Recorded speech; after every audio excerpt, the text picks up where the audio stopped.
Be sure to go to flipsidegaming.com and use promo code 6 for 10% off on orders over $10. You can do the same at the Grizzly Gentleman for some fantastic beard products that'll make your beard look and smell great. You can also go to TCG Player using the affiliate link below and shop there to help support the show. And last but absolutely not least, go to greyvikinggames.com with the link below to get those sweet arena codes. Hello, Planeswalkers. Theric6, back with more Magic the Gathering Arena. This is an arena. This is spoiler season. I love when I mess up, and I love keeping it in. Hello, everyone. Welcome back to Adventures of Forgotten Realms spoiler/previews season thing where I talk about the cards. Once again, we have a lot of cards to cover, so let's just fly into it. Fly, enchantment here, creatures flying when it deals combat damage to a player, venture into the dungeon. This is, very similar to things like Curiosity, but I was thinking of the one that's currently played in mono blue tempo decks that's annoying as hell. This gives a form of evasion, which is nice. However, those decks tend to already have evasive creatures, so it's unlikely that this will see play. Now, it doesn't allow you to draw a card, but it does allow you to advance in dungeons. I don't think that any of the dungeons were... I don't think any of them were strong enough to justify this over something like Curious Obsession, the card that I remembered. Hunter's Mark, 4 mana, instant. This spell costs 3 less to cast if it targets a blue permanent you don't control. So what's quite interesting is the fact that it seems that we're going to have a cycle of these. The red one I saw today, well, yesterday for you all, but won't be in this batch. I don't know if I've seen any of the other ones. I don't know, but it seems like we're going to have a hate cycle, perhaps? Wait a minute. The one I'm thinking of isn't an enemy, it's an ally. You know what? Who knows? This spell can't be countered. Cool. Target creature control gets +1/+1 until end of turn. Then it deals combat damage to its power equal to target creature planeswalker you don't control. It's a fight card. It's not a fight card. It's a rabid bite card that can't be countered. It's an instant, which is pretty strong. Honestly, I could see this in the sideboard of Stompy decks. I could. The fact that it just like yeets a Teferi or something like that is pretty good. It can't be countered. It's instant speed. Yeah, I mean this seems decent. Part of it also depends on how many creatures or planeswalkers like you plan on killing. Because at 4 mana, it's not great. It's fine, but it's not great. You really want this against blue-based decks. For what it's worth, this also can help against the tempo decks. I don't know if mono green has a tough time with them. So. Find the Path, 3 mana enchant land. When it enters the battlefield, venture into the dungeon. Enchant land has tap, add green. Very similar to things like crap. I can't remember what it's called. It's the Omnicat card. It comes in, it gains you 3 life, and you get to add an additional color. I'm so upset with myself. I can see it in my mind's eye.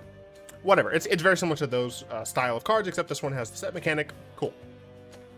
Mordenkainen's Polymorph. I do have Mordenkainen's Tome of Foes down there, but I'm not going to grab it.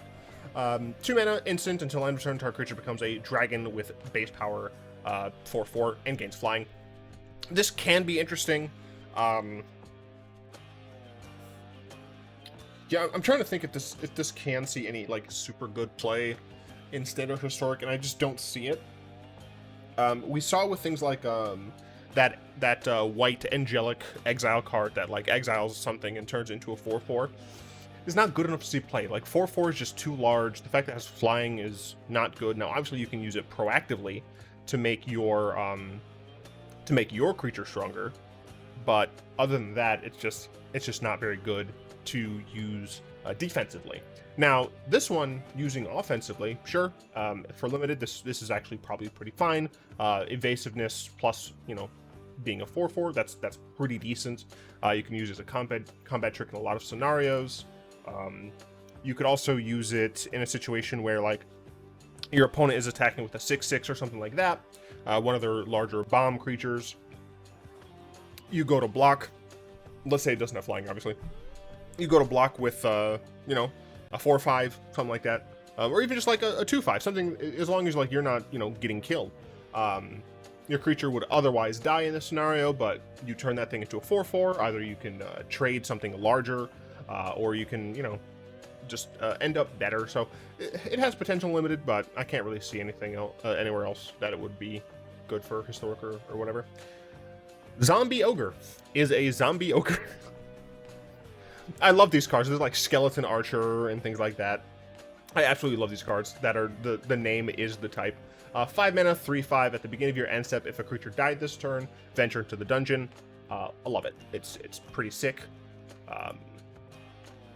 You know, not good enough for any constructed play, but very fun zombie card. And it seems like they're doing a decent amount with the zombies here in Adventures in Forgotten Realms. And obviously we saw the werewolf, but it seems like the fact that they're also, you know, focusing on zombies makes me think that maybe the Innistrad sets will still have a sizable amount of zombie tribal support. Because initially I thought it was just going to be like very minimal, but it seems like they're giving zombies some cards to work with. So, Skullport Merchant. My cat's like staring downstairs. It should be fine. Skullport Merchant is a 3 mana 1/4 Dwarf Citizen. When it enters the battlefield, create a treasure token. 1 in a black, sacrifice another creature or treasure, draw a card. It doesn't tap, so you can use it, you know, as many times as you have mana for. Obviously, because treasure, you have to sacrifice it as a part of paying its cost. You can't sacrifice a treasure and use it to pay the mana cost for this. Yeah, I mean, this is probably pretty decent for limited, allowing you to, like, just get rid of something that was going to die anyway. It's a 1/4 decent-ish body to just stay on the ground and gum it up if you have access to some of the flying creatures and whatnot. Ray of Frost. This is a magic spell. 1 in blue, flash, enchant creature, enters the battlefield. If the enchanted creature is red, tap it. See, like this I think is a counterpart to Hunter's Mark. Enchanted creature loses all abilities as long as it's red. So it only taps it if it's red. It only loses all its abilities if it's red. But also, it just doesn't untap during its controller's untap step. So notably, if this is affecting a green creature, if the creature is not already tapped, okay, it's fine until it becomes tapped. So, cool, but meh. Keen-eared Sentry, Agudo. I assume that is it. Maybe it's Oido. Who cares? I'm trying to like think of what the Spanish would be based upon what I understand of French. So, 2/1 human soldier. You have hexproof. Your opponents can't venture into the dungeon more than once each turn. I mean, this is essentially a death and taxes card. But what it's taxing here is the set mechanic. So in limited, this is possibly fine. Giving you hexproof, sure, might matter. But the fact that this doesn't, like, this is meaningless text in the historic format, which is the only place I care about. Maybe you'll see some play in standard, but where this matters to me is historic, and it just doesn't do essentially anything else. It's just you have hexproof, and it's just not worth the slot. Being that it's a 2/1 with no other like combat-based abilities, flying, vigilance, lifelink, even just something out extra to make it playable. Bar the Gate, 3 mana instant, counter target creature or planeswalker spell, venture into the dungeon. 3 mana counter spell just for creatures and planeswalkers with set mechanic. We saw this with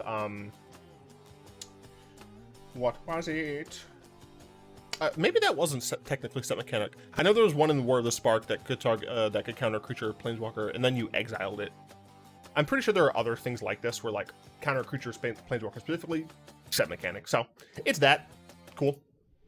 Dwarfhold Champion is a 2 mana 3/1 dwarf warrior. As long as Dwarfhold Champion is equipped, it gets +0/+2. So essentially, this is a 2 mana 3/3 if it's equipped. The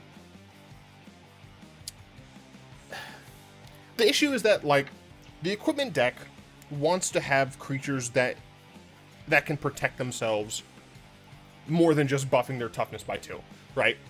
Like, we already have a Dauntless Vanguard, we already have the the dude who can discard a card to give himself indestructible, and I think that's just stronger than this card. So it's very unlikely to see play in that style of deck.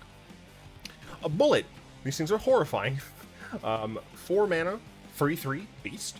At the beginning of your end step, if a creature died this turn, put a 1/1 counter on bullet. I do want to stop here and talk very briefly about some people. I talked a little bit about this with the flavor texts. Not the flavor text, but like cure wounds, gentle repose, like that style thing. People are upset that this isn't this doesn't have morbid. Wizards doesn't do that. Like, when you have a set mechanic that is just like ability worded, let's do Brimstone, whatever. I don't have to put all of it. Brimstone Volley, right? Morbid. Again, you can see that this is just a word that's attached to it. So that we can see the card and we can look at it and say, okay, this is what this does, right? We can just glance and be like, okay, it does something extra when a creature died this turn. Notice, you can take away all of this and it still does the same thing. Like, you don't need this word, right? Brimstone Volley deals 5 damage instead if a creature died this turn. Now, if it was Brimstone Volley deals 3 damage to any target, morbid deal 5 instead, like, then you'd be like, okay, you need rules text now to explain what this is, because right now this is not rules text, really. This is the rules text. This essentially is meaningless. So a lot of people are upset that this doesn't have, like, at the beginning of your end step, morbid, put a 1 counter on bullet, but it wouldn't say that. It would say morbid at the beginning of your end step if a creature died this. Like, it would say all of this, it just would have morbid at the front. Wizards does stuff like this all the time. Like, we have Surveil with Search for Azcanta.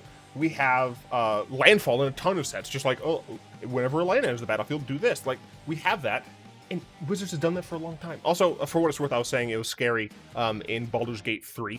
Those motherfuckers, they were very annoying. They kept coming up and killing me in the Underdark. For the actual card, though, I mean, it's a Hill Giant with upside and limited. Feign Death, single black, instant, until end of turn, target creature gains, wins, creature dies, return to the battlefield, tap on its own control with a +1/+1 counter. We've seen a ton of these effects. I can't think of any of the names right now because I don't care about these effects. But yeah, like, this effect is absolutely something we see constantly. Very good in limited. Very strong in limited, actually. The fact that it is... the fact that it also just gives you a +1/+1 counter on it, pretty nice. Makes the creature a little bit stronger, but yeah. Other than that, who cares? Yuan-Ti Fangblade is a snake rogue. I know I say this literally all the time when I talk about creature types. This is a snake. This is not a snake. This is a snake. This is not a snake. Why? I ask again. Why? This. Not a snake.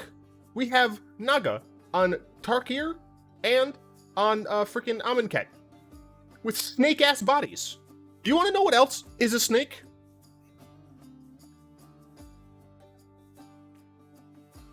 I'm never going to let this go. This is a snake. This looks like a Naga to me, Wizards. This looks exactly like a Naga to me. Oh, I wonder what else is with snake. Where is it? Where are you? Wow, look at these snakes. Look at these 6-limbed snakes, Wizards. You know, the thing that are in trees? Oh man, this snake. I understand that it's like Simic, and Simic are weird and they like splice themselves. But still, I just want a little bit of damn consistency. Alright, that's all I want. Is some consistency. I'm fine with all those being snakes. These should also be snakes. Snake, Naga, Archer. Naga, Snake, Naga, Wizard. Or Naga, Snake, Wizard. Whatever you want to call it. These should just also be snakes. This one you might have to compress that a little. You might have to compress that a little. You might have to compress that a little. We have other, like, cards that are super compressed. I do not care. I do not appreciate this nonsense, Wizards. I want the creature types to be better distributed. Anyway. is Yuan-Ti. They're cool. I'm not allowed to ever play them because they are broken. 3 mana, Death Touch, 2/2. When it deals combat damage to a player, venture into the dungeon. Cool. It's a card that your opponent's not going to want to block. It has Death Touch. It can actually just go into the Death Touch tribal deck because it does something in addition to having Death Touch. So, you know, it's whatever. You find a cursed idol. 2 mana, sorcery, choose one, smash it, lift the curse, steal its eyes, destroy target artifact, destroy target enchantment, or create a treasure token and venture into the dungeon. This card is actually really strong. It's not instant, so that is a downside, but this is a card that you essentially can always play. So in Limited, for example, this will always, at bare minimum, reimburse you 1 mana, and let you venture into the dungeon. Now, obviously, it's debatable whether or not venturing into the dungeon is worth a mana. It probably isn't. But having a treasure token isn't the same as the rebate on the same turn. Like, if this just gave you 1 mana of any color, it would be a lot worse, because you can store that treasure and use it later on. So I actually think this is a pretty decent card, and I wouldn't be surprised if this is seen in a lot of standard sideboards, actually. Yuan-Ti Malison. Wow, this looks like a fucking Yuan-Ti. I know Yuan-Ti have a bunch of different classifications. I kind of hope we still have the ability to see an Anathema, because Yuan-Ti Anathemas are fucking sick. They look menacing, and I really want to run a campaign with a Yuan-Ti. I think they're just so cool. I like lizards and snakes and shit. Anyway, 2 mana, 2/1. It's very strange that this is only 2 power, 1 toughness for being a Malison, but whatever. Yuan-Ti Malison can't be blocked as long as it's attacking alone. Okay, interesting. When it deals combat damage to a player, venture into the dungeon. Okay, so this is a really consistent way to keep venturing into the dungeon. You can keep protecting this. I could see this in blue tempo decks. They might have to be different, but, you know, just essentially protecting the queen style. You can put all of your good enchantments on this. You have all of those things that give a creature of yours hexproof. You still have some of the other like good creatures that you can put into the deck. The dumb 1 mana bird pirate or whatever it is, siren pirate. It can protect this. So there's ways that this card could actually be pretty decent. Now, obviously, the blue tempo deck will benefit from attacking with multiple creatures, but essentially the question that those players have to answer is like, is this worth removing one of my other 2-drops? And that, I think, is the main area of difficulty, because I think the rest of the deck works around this card fine, but that, I think, is just the main thing. Half-Elf Monk. It's a human elf monk.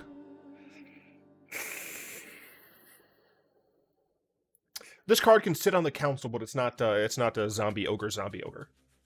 4 mana, 1/4, vigilance, stunning strike is 2 and tap target. 2 and tap target creature. So again, we got a Ballynock thing. This one can attack and still tap a creature down. Because of the way this is worded, you can actually attack before blockers are declared. Pay 2, tap this, tap the only creature that could kill this in combat or something like that. So you can do things with this card in Limited. You're ambushed on the road. Get fudged. Wait, is it just this one dude?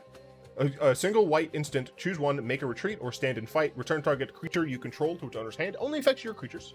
Very important to note. Stand and fight. Target creature gets +1/+3 until end of turn. This is maybe fine in Limited, but I cannot see this working anywhere else. The fact that it's make a retreat is only a creature you control. Like,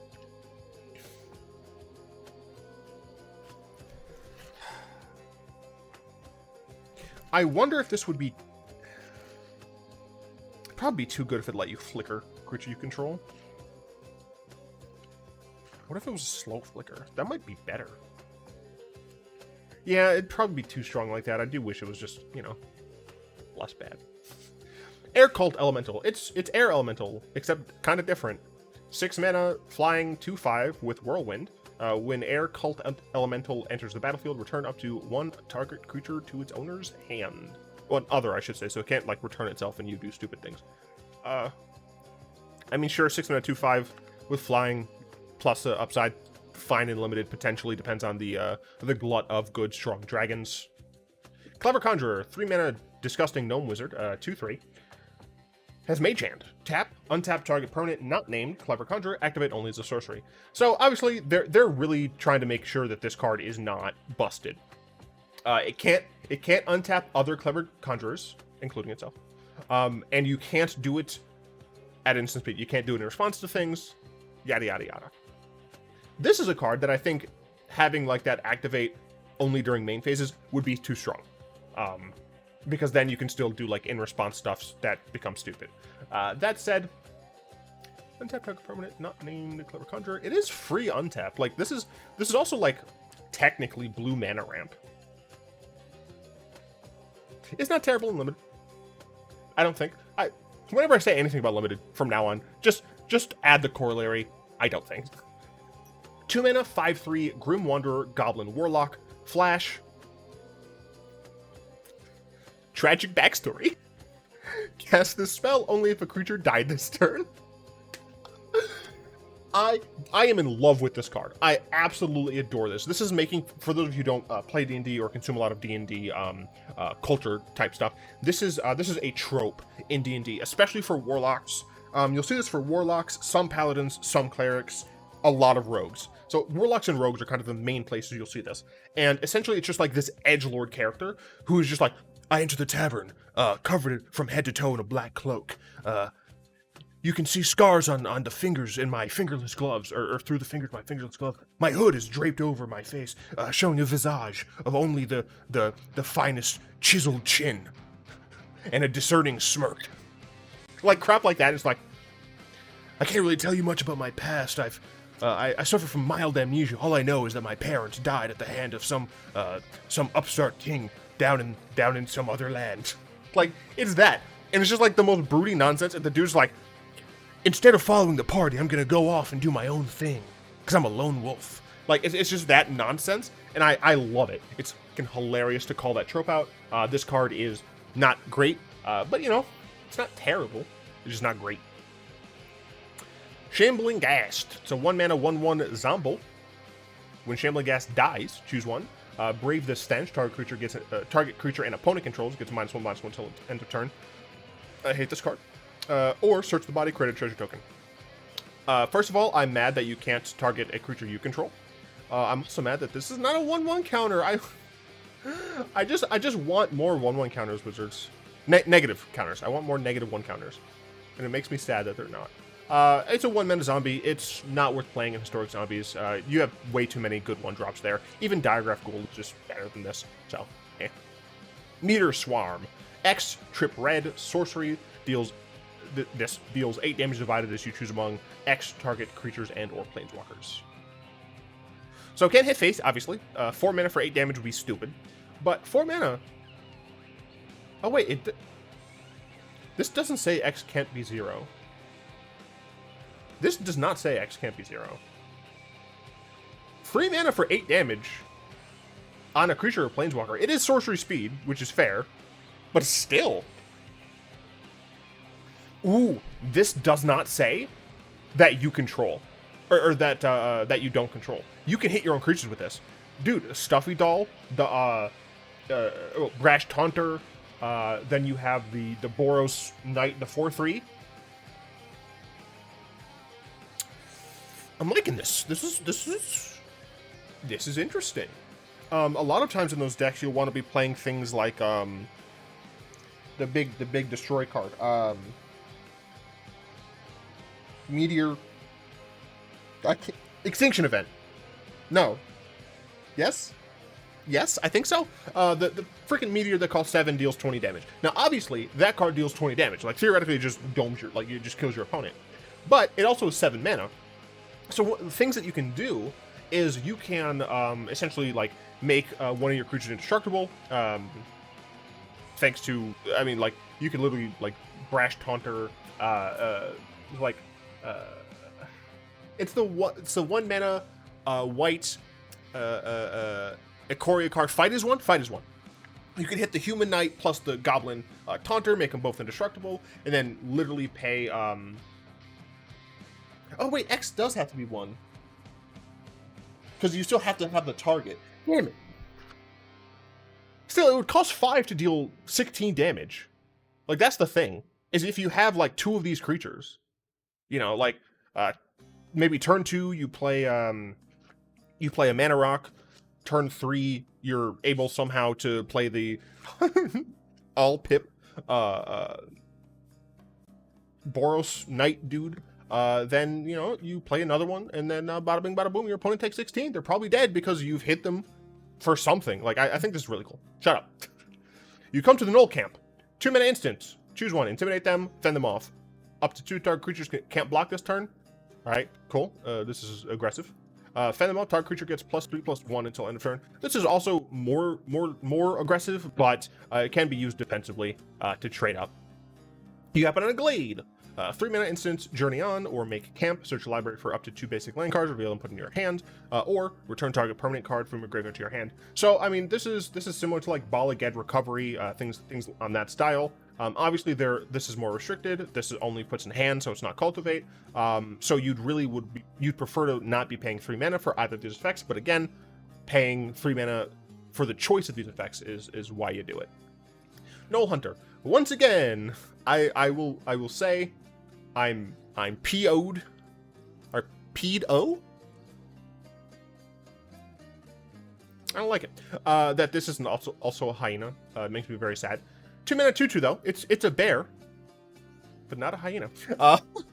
Whenever it attacks, if you attack with the power 6 or greater, put a 1/1 counter on Null Hunter. This card, like, I could see this being played in a Stompy deck of some sort. Like if there's enough cards to make like a Gruul Pack Tactics Stompy deck, I totally could see that working out. Like, maybe not historic, but even just like in standard, this is very possible in my eyes. Like this seems totally doable and like easily. Sheshra, Death's Whisper. 4 mana, human elf warlock, so she's also a half elf. This art is fantastic. She's a 1/3. Bewitching Whispers. When Ćeran enters the battlefield, target creature blocks this turn if able, so forcing a lure. And then it Whispers of the Grave at the beginning of your end step. If the creature died this turn, you may pay 2 life. If you do, draw a card. Yeah, I mean, it's fine. It helps. It lets you pay life. Crap, there's something in... Oh, it's the phylactery, the Book of Vile Darkness. Actually, is she... Is she holding his head? No. Okay. But still, like, if you lost 2 or more life this turn, create a zombie. Wait, beginning of your end step. Beginning of your end step. Crap. Never mind, it doesn't work. Because this only happens if you lost 2 or more life. I don't think this triggers if you didn't, like, lose life. That is unfortunate. Oh well. Dungeon Descent is a land, enters taps to add a colorless, or pay 4, tap it, tap and untap legendary creature you control, venture into the dungeon. It's kind of cool, right? Like, in Brawl, it's like oh, my commander is more of a utility commander, I don't really want to be attacking with it, so I'm not tapping it very often, so I'll just, you know, activate the ability.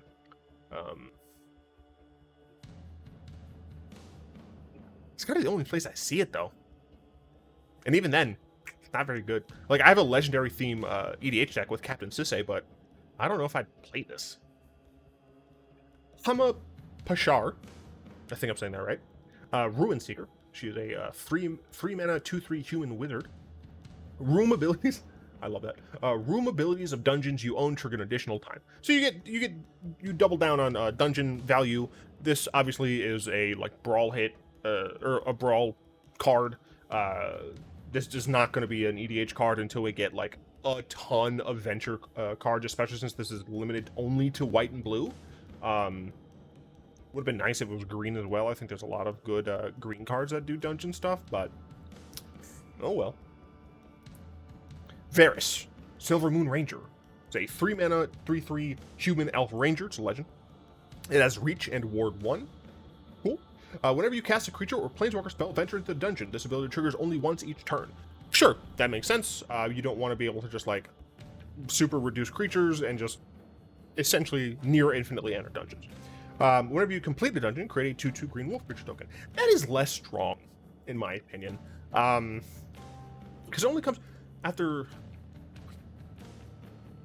finishing the dungeon. Yeah, I'm just not sure. I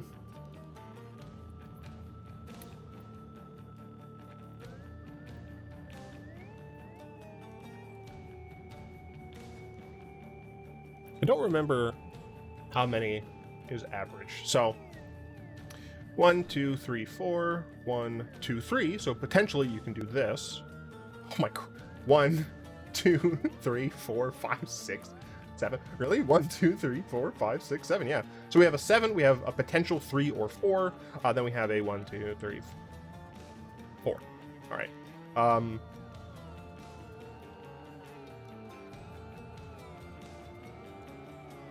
Oh, yeah, you can't even, like, go through this multiple times. So it's not even like this one's not... Like, I guess Fandelver would be the best one then for this card. So you get the Scry 1. Then you probably Treasure Token because it helps you cast more. Then you probably make your creature bigger. I don't know. Brawl. Nowhere else. Yeah, Brawl, nowhere else. Zalto, Fire Giant Duke. 5 mana, 7/3. Giant Barbarian with Trample. When it's dealt damage, venture into the dungeon. When it's dealt damage, it has 3 toughness.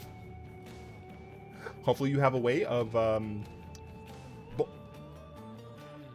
bolstering that. Hold the f*** on. Normal art, right? We can all agree. Pretty normal art. We got some like hellhounds or something like that, firehounds, whatever. My man's has people in his hammer. First of all, that makes the hammer kind of not effective, right? Like this hammer is hollow. Even if it's made of metal, having a hollow hammer means that you don't have as much mass, so you can't depart as much force into your target. But also, it's people. My man has people in his hammer. That's messed up. I'm moving on. Froghemoth. This legitimately is in the monster manual, which is hilarious. 5 mana, 4/4 Frog with Trample and Haste. Whenever Froghemoth deals combat damage to a player, exile up to that many target cards from their graveyard. Put a 1/1 counter on Froghemoth for each creature exiled this way. You gain 1 life for each non-creature exiled this way. We've seen this type of effect before with things like that dinosaur, whose art I can picture perfectly. Death Scrounger, something like that. I can't remember. But, you know, we have seen like things like that where you get 1 benefit from creatures, 1 benefit from non-creatures. The fact that it has Trample and Haste is pretty sick. I am a little disappointed that it's 1 life for each non-creature card. Like, this card I don't think gives a crap about gaining life. Especially considering, like, if you're going against creature decks, you make this bigger. But a deck with a lot of creatures in it means your life is probably pretty low. But if you're going against a control deck, which would have most of this, you don't care about your life. So it's kind of interesting that, like, I think this card would be better if it was reversed. It just wouldn't make a lot of sense. A cool card, though. You find some prisoners. 2 mana instant, choose 1, break their chains, or interrogate them, destroy target artifact, or exile the top 3 cards of the target opponent's library. Choose 1 of them until the end of your next turn. You may play that card, and you may spend mana as though it were mana of any color. I mean, it's instant. It's interesting. It's cool. Probably just limited, though. Triumphant Adventurer is a white-black human knight, 1/1 with a death touch. As long as it's your turn, Triumphant Adventurer has first strike. Whenever Triumphant Adventurer attacks, venture into the dungeon. Cool. So you have this creature that can kill things, so your opponent's not going to want to block it. Like, it's a 2 mana 1/1, right, with first strike and death touch. They don't want to block this. They have to block with something that has first or double strike. So, or indestructible. And then when it attacks, you venture into the dungeon. Like, this is a clear card. This card does exactly what it does, right? the fact that it only has first strike on your turn means that you are expected to not be playing defensively with this card. When you get a benefit on attacks, like this card is sick. I actually really want to try this in a Knight Tribal deck. I wonder if this can be a good addition to the Knight Tribal deck.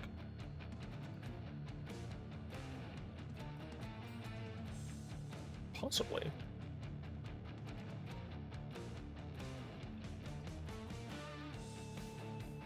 Possibly.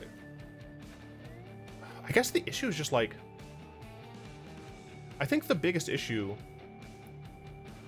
with the adventure cards is like right now the dungeons feel kind of lackluster. Obviously, you have to play with the cards before you just determine like this is not strong, this is strong. I've seen a lot of people say that the adventure cards aren't worth it because the dungeons are trash. We have to at least play with them before we can judge that, really. But I do like the idea of this card at least. Chaos Channeler, 4 mana, 4/3 human shaman. Shamans are apparently sorcerers. I think they should have been spell shapers. Obviously, right now, spell shapers are all they all have the same like ability, right? So spell shape. So they all essentially have the same ability. They discard cards in order to do things. Literally all of them have this ability. Literally all of them. But just because that's how it has been doesn't mean they can't like reappropriate the spell shaper type. I think spell shapers are really cool. I'd like to see more of them, even if that means that they're not discard a thing to do a thing. So while I can kind of understand why they chose Shaman out of all of the creature types they have access to, instead of introducing a Sorcerer as another like magical creature type, because we have way too many of those at this point, I do think that personally they should have went with Spell Shaper, but I think this is fine, I suppose. It also helps out Shamans because Spell Shapers being like only that certain subset, they don't have a ton of like interaction support, whereas Shamans do actually have some sort of cohesion and tribal support. So I think that this is fine. Anyway, Wild Magic Surge. Whenever Chaos Channeler attacks, roll a d20. 1 to 9, exile the top card of your library, you may play it this turn. 10 to 19, exile the top 2 cards of your library, you may play them this turn. 20, exile the top 3 cards of your library, you may play them this turn. Very cool effect. It has 3 toughness, so you'll probably get this effect like once. Earth Cult Elemental. Oh, I see we have cult things now. 6 mana, 6/6. Pretty decent, actually. Siege Monster. When it enters the battlefield, roll a d20. 1 to 9, each player sacrifices a permanent. This is each. 10 to 19, each opponent sacrifices a permanent. Alright, that's fair. 20, each opponent sacrifices 2 permanents. I mean, this is pretty funny. It's an elemental, so it works with the other elemental synergies we have in Historic. It works with Yarok, although, you know, Yarok is not in these colors, but still, like, just make a 5-color elementals deck and have fun with it. Even though there's 6 mana, elementals can ramp. It's funny. Kick in the Door. Red sorcery, put a 1/1 counter on target creature. That creature gains haste until end of turn and can be blocked by walls this turn. Venture the Dungeon. I love that it can't be blocked by walls, but it says kick in the door. I would have preferred it if it was blocked by a wall this turn, then that wall is destroyed. I just think it's funny. I think it's funny that way. Dungeon Map. 3 mana artifact, tap to add a colorless. That is a zombie hand. I thought that this was another like player's hand. That is awkward. 3 and tap, venture into the dungeon, activate only as a sorcery. It's repeated venture to the dungeon fodder. Cool. Barrowin of Clan Undar. Is this literally barrowing or burrowing of Clan Under? I am disappointed but not surprised. 4 mana 3/3 dwarf cleric. Cool stuff.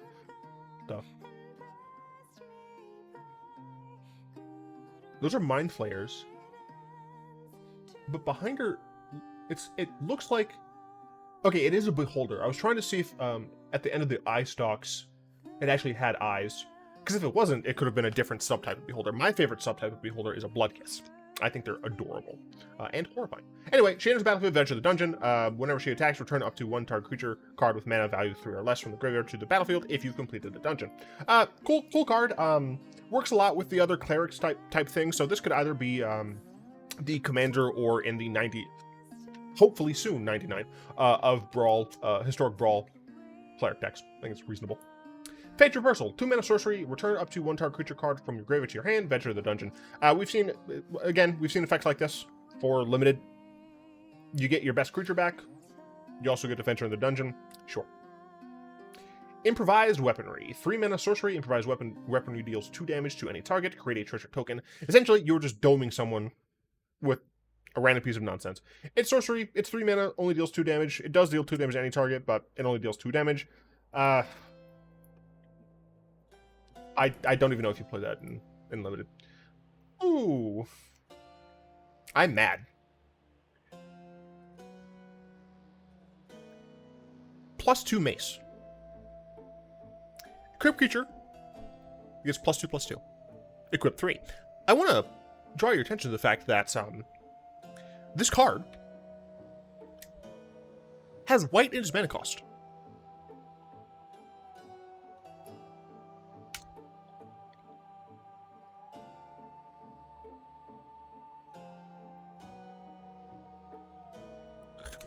MTG.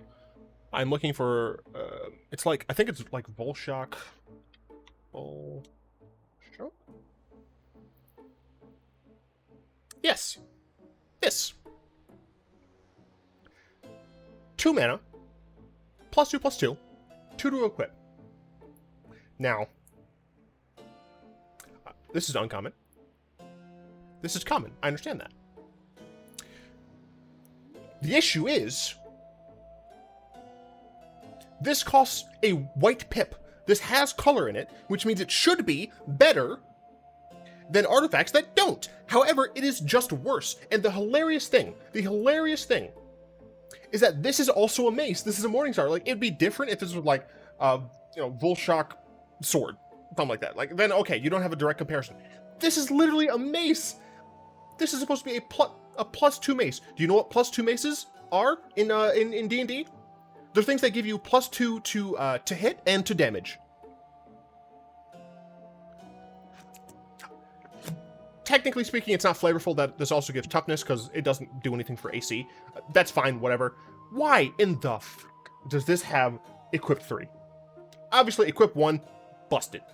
Just make it, just keep it, at least keep it the same as equip 2, man. Like, this is ridiculous. A Drider is an elf spider. Horrifying. 5 mana 4/3 with reach, deals combat damage to a player, create a 2/1 black spider creature token with menace and reach. Cool, sure, I don't care.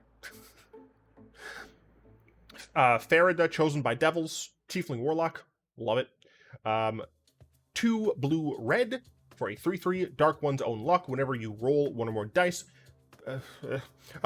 she gains menace and flying until end of turn. If any of those dice rolls are 10 or more, draw a card. Pretty cool. Yeah, pretty cool. There's dice commanders right now. There are actually some other cards that care about rolling dice in Magic right now, but typically they're 6-sided die. I would love to see them work with them more now that they've accepted 20-siders. I'd love to see more mechanics with dice rolling. Not, they don't have to be like super annoying or anything like that. I think that the way they did it with the D20s is good.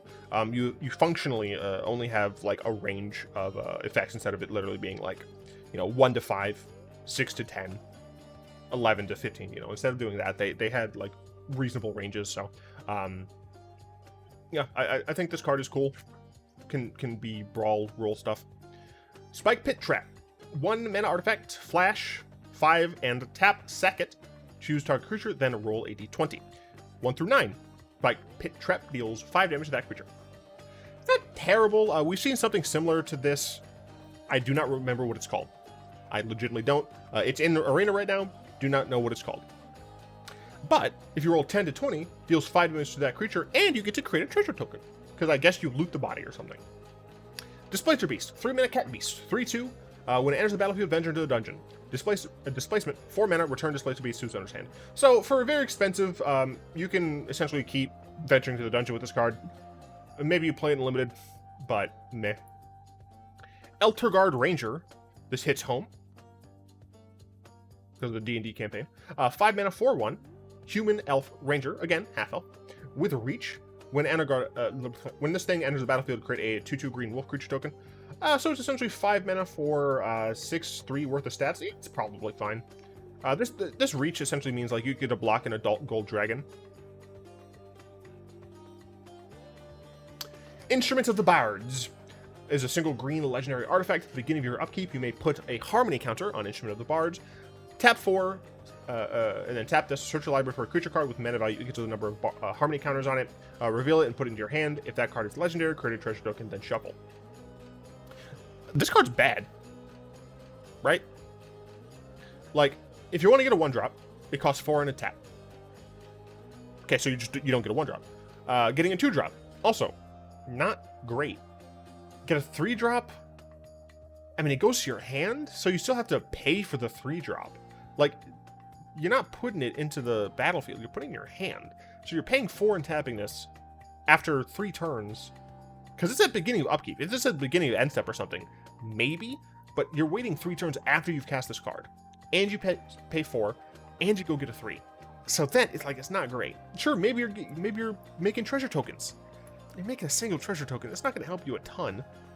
5 mana, like, 4 and 5 mana, then you start being like, okay, kind of, these are fine. But then you have to remember, it's equal to. It's not equal to or lower than, or less than. It's just hard equal to. This card seems, like, bad, like, actively bad. Unless I'm missing something, this card doesn't seem great. I am taking this from the perspective of Arena. I'm going to try it out in EDH because this is a lady and it's legendary, so I'm going to try it in Captain Sisei's Girls Night Out, where I'm playing a ton of legendary things. So I'm going to give it a try in EDH, but I do not see this working anywhere else. Like anywhere on Arena, this just seems bad. Clattering Skeletons is a 4-mana 4/3 skeleton. When it dies, enter the dungeon. Cool, moving on. Planar Ally is a 5-mana 3/3 angel with flying when it attacks, venture the dungeon. Wow. Dungeon limited. I mean, great. Like, this is a great limited card, I think. Once again, depending on the ubiquity of big dragons, but pretty cool there. Not good anywhere else. I love the art. Absolutely adore it. Orcus, Prince of Undeath, is an X2 black-red legendary demon 5/3 flying and trample. Cool. When it enters the battlefield, choose 1. Each other creature gets -X until end of turn. You lose X life. Or return up to X target creature cards with total mana value X or less from your graveyard to the battlefield. They gain haste until end of turn. If you gotta kill some stuff, you get to do this. You can also return things.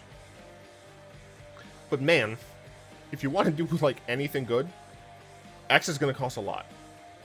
Additionally, if you're playing this as your Brawl commander, the more times you cast this and it dies, the less value you can put into X. Black-Red is also not really known for its ramping. Obviously, you can make treasure tokens. It's known for its ramping.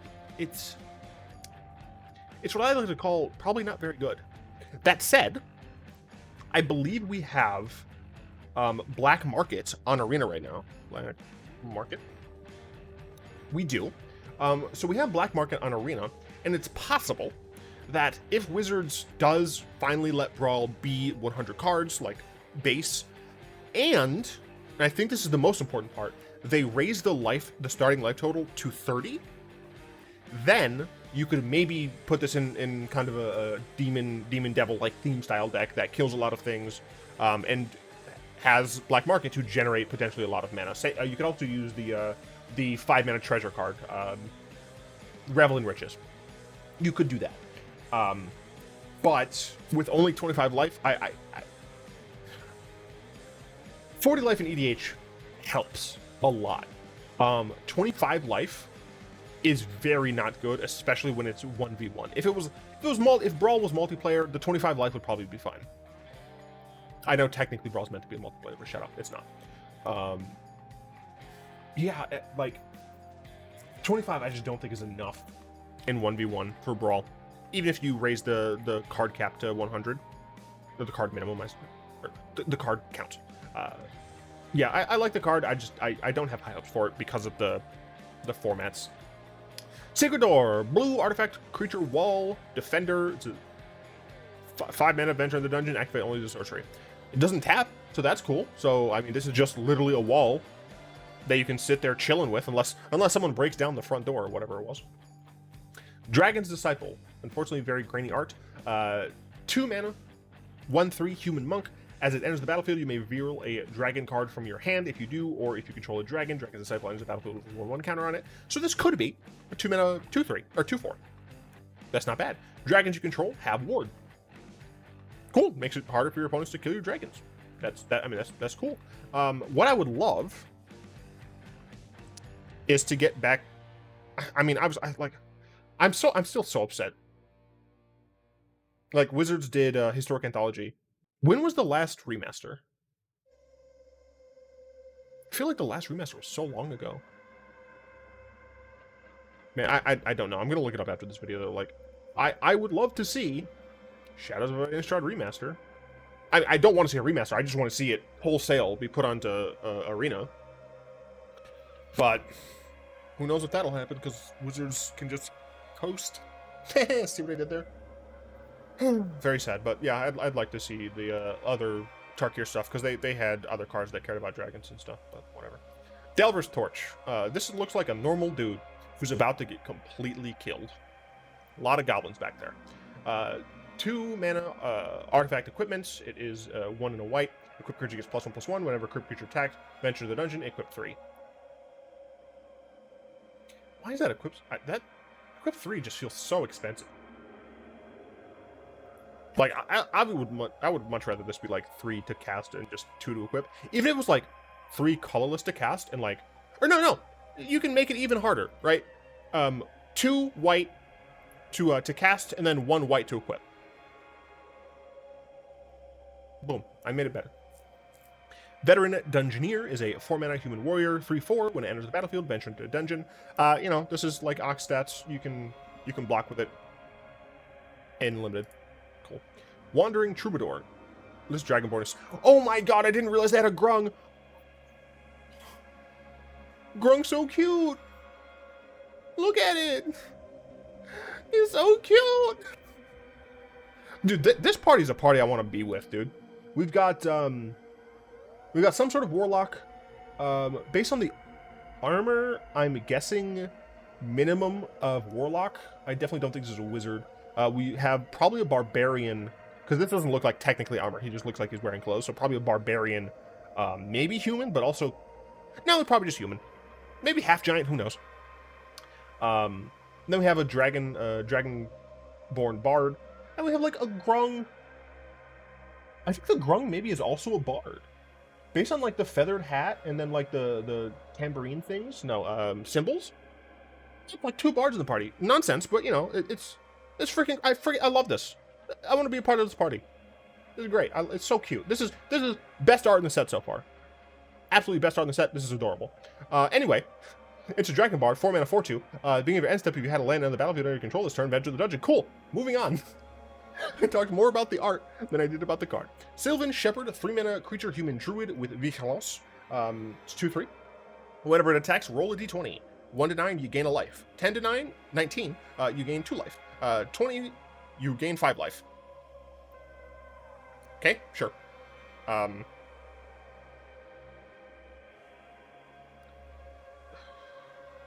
Yeah, it's not good enough for the life gain deck. Maybe it can slot into the green-white life gain deck, the Brawl deck, but this, nah.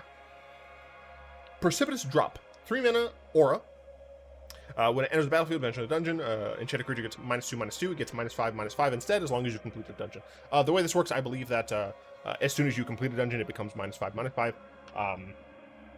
Yeah, I mean, we've seen cards like this. Probably pretty decent limited. It maybe some other like enchantment style deck in historic, maybe.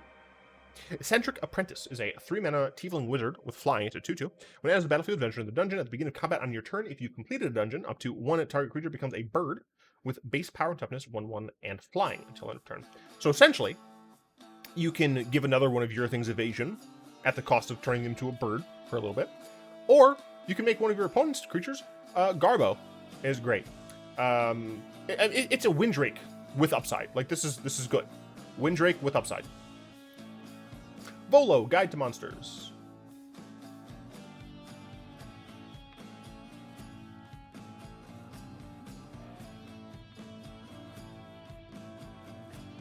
Volo's Guide to Monsters. Volo is a real eccentric character. You can also see him in Baldur's Gate 3 spoiler.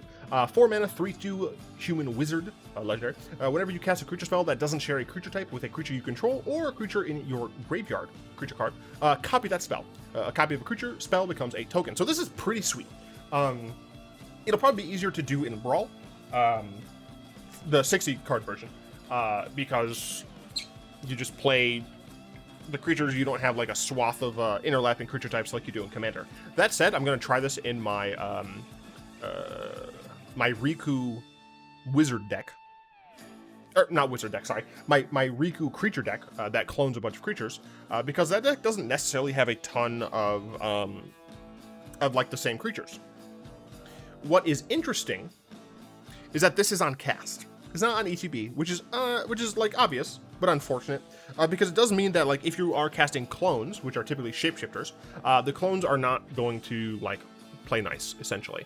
But still, you can just get random extra value for it. Obviously, humans and wizards don't work great with Volo because he himself is a human and wizard, and it counts himself. I do kind of wish it said another, but whatever. It's a cool card. You know what it is? This is a cooler way to play Simic and Brawl. That's what it is.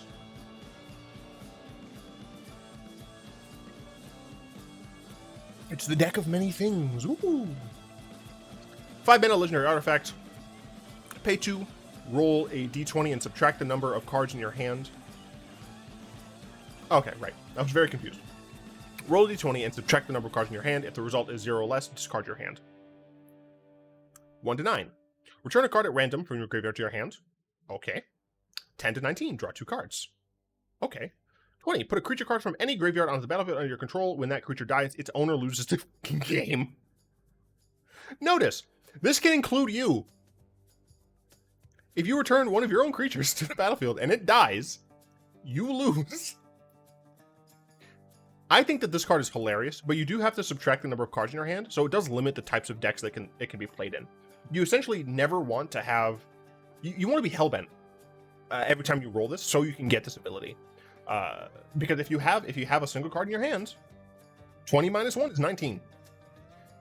That said, if you have one card in your hand, and you roll a 1, it's actually not all that bad.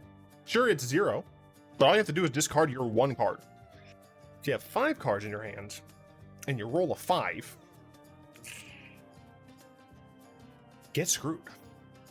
Goblin Morningstar, 2 mana. Equipped creature gets +1/+0 and has trample. Interesting, this is 1 in a red. 1 in a red. They don't have the same buff, but they also gain trample, and when it enters the battlefield, roll a d20. 1 to 9, create a gobbo. 10 to 20, create a red gobbo, and attach it to it. I'm sad. Lightfoot Rogue, it's a halfling rogue. It's 2 mana, 2/1, sneak attack. When it attacks, roll a d20. 1 to 9, this gains death touch until end of turn. 10 to 19, it gains +1/+0 and gains death touch until end of turn. 20, it gets +3/+0 and first strike and death touch until end of turn. That's sick. This card is awesome. I love it. Pixie Guy. This is like one of the only ones where I actually prefer this art style for the card. I still like this one though. It's a fairy. It's a 2 mana 1/3 flying. Grant an advantage if you would roll 1 or more dice. Instead, roll that many dice +1 and ignore the lowest roll. The only place I see this is in a Brawl deck with the Tiefling Commander. Death Priest of Merkel. This also hits close to home. A 4 mana 2/2 Tiefling Cleric. Skeletons, vampires, and zombies you control get +1/+1. At the beginning of your end step, if a creature dies this turn, you may pay 1. If you do, create a 1/1 black skeleton creature token. Do you know what I wish? I understand that this can't be... I mean, this is bullcrap. This should be a zombie. Zombie Tiefling Cleric. I mean, okay, that's me being greedy. It's fine as a Tiefling Cleric. But it buffs skeletons, vampires, and zombies, yet only makes skeletons. Why? Why can't you also make freaking zombies? Like, why is it like, you may pay 1. If you do, Choose one. Create a skeleton, a zombie, or a vampire. Bleh. Genie Windseeker is a 4-mana Djinn with flying. It's a 3/3. When it enters the battlefield, roll a d20. 1 to 9, scry 1. 10 to 19, scry 2. 20, scry 3. Sure. Scion of Stygia. This is a lineage, a bloodline for tieflings that was introduced in, I want to say, Volo's Guide to Monsters, actually. Anyway, so tiefling shaman with flash. 3 mana, 2/1. Cone of Cold. When it enters the battlefield, choose target creature and opponent controls, then roll a d20. 1 to 9, tap that creature. 10 to 20, tap that creature, does not untap during its control effects on tap step. I don't see it being good. Contact Other Plane. 4 mana instant, roll a d20. 1 to 9, draw 2 cards. Already right there, reasonable. It's very comparable to other kind of 4 mana draw 2 plus set mechanic, right? You'll often see like scry as well, so but still, 4 mana draw 2 set mechanic. 10 to 19, scry 2, then draw 2 cards. Cool. And then 20, scry 3, draw 3 cards. This card is sick. I want to try it like as a replacement in some of the decks that I have that use the 4 mana instant draw 2 cards. I think it's pretty cool. Also, like, it rolls a d20, which matters. So, critical hit. 2 mana instant. Target creature gains double strike until end of turn. When you roll a natural 20, return critical hit from your graveyard to your hand. I think that's funny. Yeah, I think this card's just cool and flavorful. That zombie's head is gone. My mans took that zombie's head off. I mean, I guess that's how. Treasure Chest. I already talked about this card. Go away. Swarming Goblins. 5 mana, 4/3 goblin. When it enters the battlefield, roll a d20, create a 1/1 red goblin creature token. 10 to 19, create 2 of those tokens. 20, create 3 of those tokens. So minimum you're paying 5 mana to get 5/4 worth of stats, plus a roll. I'm speaking for limited. This card is like not good anywhere else. Maybe in like a Brawl roll deck. So at minimum, this card's not terrible. It's not good, not terrible. On a 10 to 19, on a 10 to 20, this card's actually pretty decent. Feywild Trickster will look like a gnome. Oh, I mean, I guess it is Feywild, so sure. 3 mana, 2/2 gnome warlock. Whenever you roll 1 or more dice, create a 1/1 blue fairy dragon creature with flying. Yeah, I mean, this is a dice roll payoff. Cool. Delina, Wild Mage Shaman. 4 mana elf shaman, actually. 3/2. When it attacks, choose target creature you control, then roll a d20. Actually, this art is also pretty sick. All right, yeah, I mean, this one's sick on both. 1 through 14, create a tapped and attacking token that's a copy of that creature, except it's not legendary, and it has exile this creature at the end of combat. Pretty sick. Again, I'm going to try to put this in Riku. Like, the thing is, like, this is all upside, right? Like, even if it's just Delina, you attack with Delina, you create a token of this card, or you target it, you create a token of this card. It's an additional 3/2 that's tapped and attacking, and it doesn't die to legendary rule because it's not legendary. That's pretty awesome. 15 through 20, create 1 of those tokens. You may roll again. This is 15 to 20. This is not friggin' that 10 to 19 nonsense. Oh, cool, you create 1 of those tokens. It gets +1/+1, right? And then 20, you get to do that. No, straight up, you just get to roll again. That's awesome. It's 15. It's 20% chance. A little more than 20% chance, actually. That you... Cat! Why are you doing this? She, like, tried to knock my lamp down. That you get to do this multiple times. This is awesome. Imagine now, like, some, like, janky Mirror Mastery deck. Maybe you can make, like, mono red tokens or something. I don't know. Or, like, copies. Who knows? Gretchen Titchwillow. Sure. Halfling Druid. Say 2 mana, 0/4. 4 mana, draw card. You may put a land card from your hand to the battlefield. Hill Giant Hedgegorger. 6 mana, 7/6. When it enters the battlefield, you gain 3 life. We've seen this type of card before. Brazen Dwarf. 2-mana Dwarf Shaman, so 1/3. Whenever you roll one or more dice, Brazen Dwarf deals 1 damage to each opponent. You know, it's another payoff. It's not as good as the Fairy Dragon one, though. Jaded Sellsword. This is a Dragon Warrior. 4-mana 4/3. When it enters the battlefield, if mana from treasure was spent to cast it, it gains first strike and haste. I love this card. It's cool. Hoarding Ogre. It's a 4-mana 3/3. This isn't a Grey Ogre. It's a Hill Giant. Wait. Have I been screwing this up the entire time? No, Hill Giant's the 4. Yeah, okay. Anyway. Whenever it attacks, roll a d20, 1 to 9, create a treasure token, 10 to 19, create 2, 20, create 3. This is probably a very strong card in Limited. If you're going for a treasure token deck, if you're going for a treasure deck, or you're going for a d20 deck, like this is an easy slot in. I mean, it's a 4-mana 3/3 with upside, so, you know, it passes the Hill Giant test. I would be surprised if this is not a decent card in Sealed. Maybe Draft, I don't know. I don't know how fast Draft is. Hired Hexblade. 2-mana 2/2 Elf Warlock. When it enters the battlefield, if mana from a treasure was spent to cast it, you draw a card and you lose 1 life. Pretty cool. Yeah, I mean, it's just pretty cool. It's a bear that has upside if you cast it late game with a treasure. Lurking Roper is a 3-mana 4/5 horror. Yes, these are actually in the game. It doesn't untap during your untap step. Whenever you gain life, untap it. Luckily, it doesn't enter tapped. But yeah, this is like these things look like they pretend to be stalagmites, and then they just try to kill you and eat you. Goblin Javelineer. This goblin looks dope AF. I think the goblins in the set actually have looked pretty decently. I would like to take that back. Gross. Anyway, 1-mana 1/1 haste goblin. Goblin warrior, which could be important. When it becomes blocked, it deals 1 damage to target creature blocking it. It trades up with X2s. It is a goblin that has haste for 1, so, you know, maybe. Bag of Holding. This is a reprint, and it's a reprint that I'm very happy was here. It would be redonkulous if we didn't have Bag of Holding. Power of Persuasion, a 3-mana sorcery. Choose a creature an opponent controls, then roll a d20, return it to their owner hands on the lowest. Middle, you put it on top or bottom of their library, the owner controls, and then gain control of it until the end of your next turn on a 20. Meh. Rhyme Shield, Frost Giants. It's a 5-mana 4/5 giant warrior with Ward 3, sorry. Very simple card.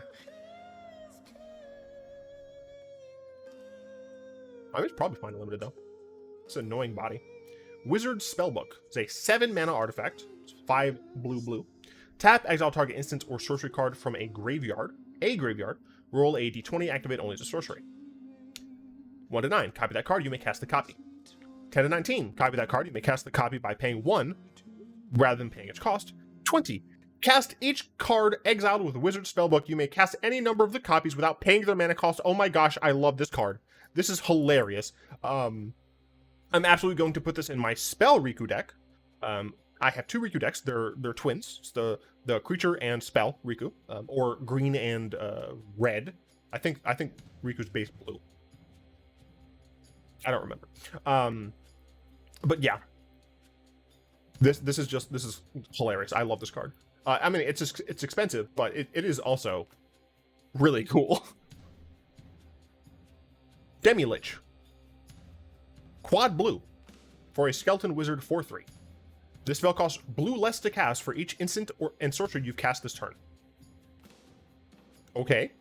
Whenever it attacks, exile up to 1 target instant or sorcery card from your graveyard, copy it, you may cast the copy. Okay.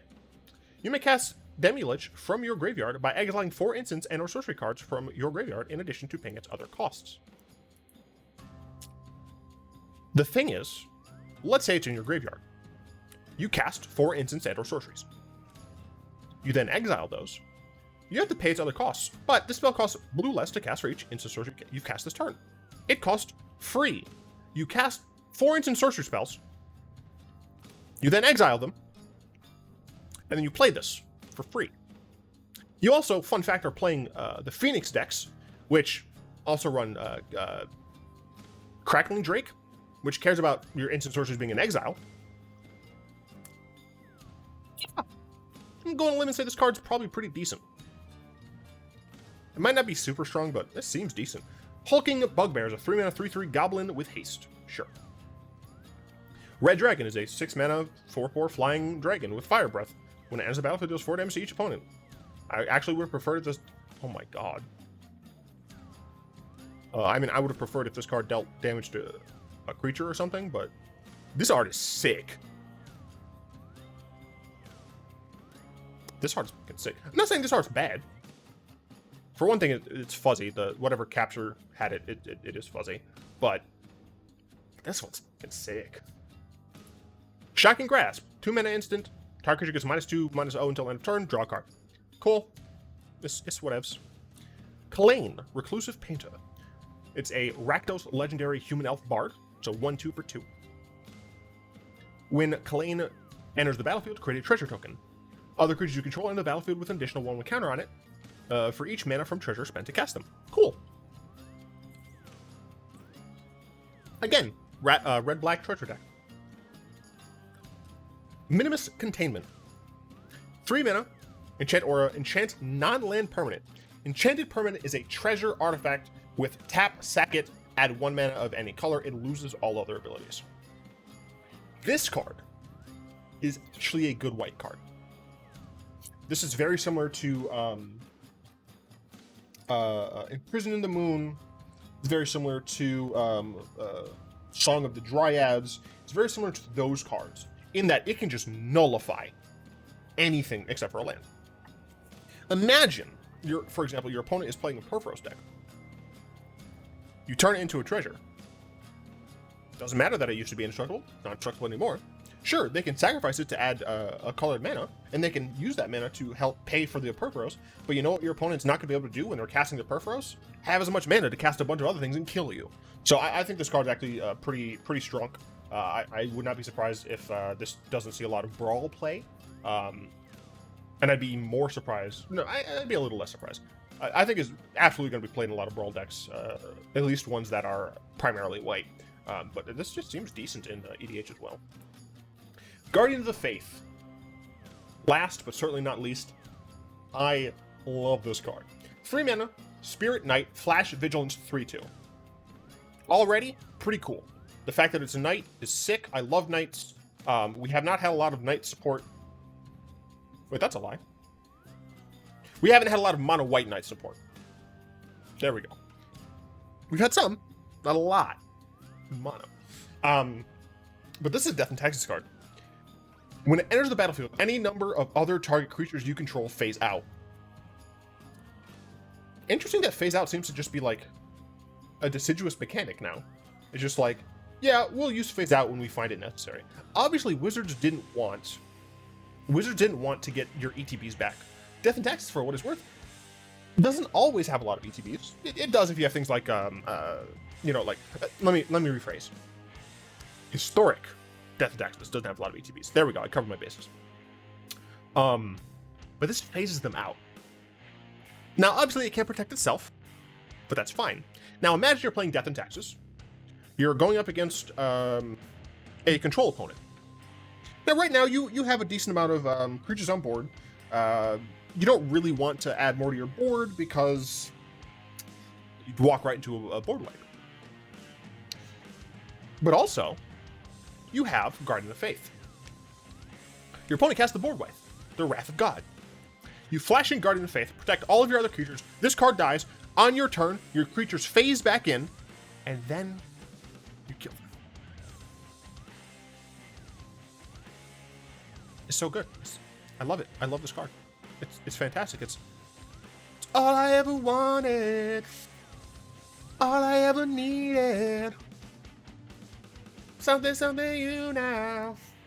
I don't know the rest of that song. Yeah, I mean, that's it for this one. We still have a lot more to go. But again, that'll be probably just tomorrow's video. Do hope you have enjoyed this set of spoilers. Once again, I'd love to know what cards from this batch you're looking forward to most. If you can, tell me in the comments what music has been playing in the background. And yeah, I have a PO box for sending nonsense.